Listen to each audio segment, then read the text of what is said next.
The Lord. नया दिन नई उम्मीद में आप सभी का स्वागत है। आइए आज हम लेकर पढ़ेंगे पहला यूहन्ना का पुस्तक, उसका 2 अध्याय 16वां वचन। क्योंकि जो कुछ संसार में है अर्थात शरीर की अभिलाषा और आँखों की अभिलाषा और जीवन का घमंड, वह पिता की ओर से नहीं है परंतु संसार ही की ओर से है। तो आज परमेश्वर का वचन हमसे बातें करता है। इस वचन में हम देख सकते हैं कि परमेश्वर का वचन कहता है संसार के बारे में और संसार की चीज़ों के बारे में ये वचन कहता है।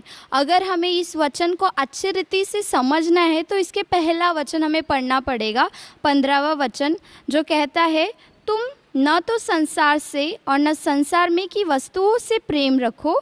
यदि कोई संसार से प्रेम रखता है तो उसमें पिता का प्रेम नहीं है। तो इस वचन में परमेश्वर संसार के बारे में और संसार की चीज़ों के बारे में बताता है। संसार क्या है? जहाँ पर परमेश्वर का भय नहीं है, जहाँ पर बुरी बातें होती है।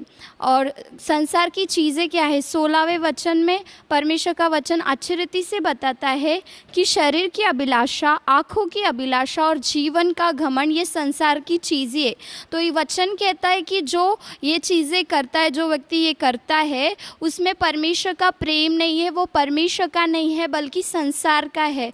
तो परमेश्वर हमें बोलता है कि तुम संसार से प्रेम ना करो, ना उसकी वस्तुओं से प्रेम करो। तो हमें क्या करना है? हमें परमेश्वर से प्रेम करना है। अगर हम ये बातों से प्रेम करते हैं, ये अभिलाषाएं अगर हमारे जीवन में है, तो ये क्या करती है? हमारे जीवन में एक शत्रु के लिए दरवाज़ा खोल देती है, जिससे शत्रु हमारे जीवन में आकर हमारे जीवन को नष्ट करने की कोशिश करता है। हमारे जीवन में अगर हम ये चीज़ें करते हैं या अभिलाषाएं है तो हमारे जीवन में भय आता है, चिंता आती है, डिप्रेशन आता है। तो हमें कैसे ओवरकम करना है? अगर परमेश्वर का प्रेम हमारे अंदर होगा तभी हम इसे ओवरकम कर सकते हैं। इसीलिए हमें क्या करना है? परमेश्वर से प्रेम करना है, उसके वचन पर मनन करना है, आत्मा में प्रार्थना करना है। तभी हम इस चीज़ों से हम क्या कर सकते हैं? ओवरकम कर सकते हैं, उससे बाहर निकल सकते हैं।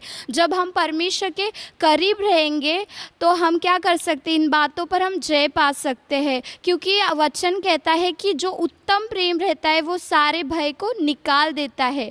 Perfect love cast out all things. तो हमें क्या करना है? परमेश्वर से प्रेम करना है। जब हम परमेश्वर से प्रेम करते हैं, जब हम परमेश्वर से भरे रहते हैं, तब ये चीज़ें हमारे जीवन में कभी प्रबल नहीं होगी। हम में से जो चीज़ें हैं वो सब निकल जाएंगी।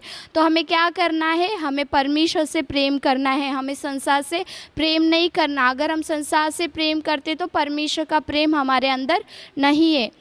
तो आइए इस वचन को हम ग्रहण करेंगे और प्रार्थना करेंगे।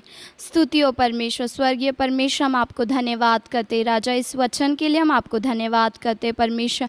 जैसा आपका वचन कहता है कि हमें संसार से, न संसार की बातों से हमें प्रेम करना है, बल्कि हमें आपसे प्रेम करना है परमेश्वर। हालेलुया राजा। देखने वाले हर एक व्यक्ति के लिए हम प्रार्थना करते परमेश्वर, आप ही उन्हें सहायता कीजिए। अगर उनके जीवन में इनमें से कोई भी बात है परमेश्वर, उनको ओवरकम करने के लिए, उससे बाहर निकलने के लिए पवित्र आत्मा आप सहायता कीजिए और आप विश्वास योग्य ऐसा करने के लिए, इसलिए हम धन्यवाद करते। सारा आदर, सारी महिमा आपको देते हैं। उद्धारक यीशु के नाम से प्रार्थना सुने स्वर्गीय पिता, आमीन।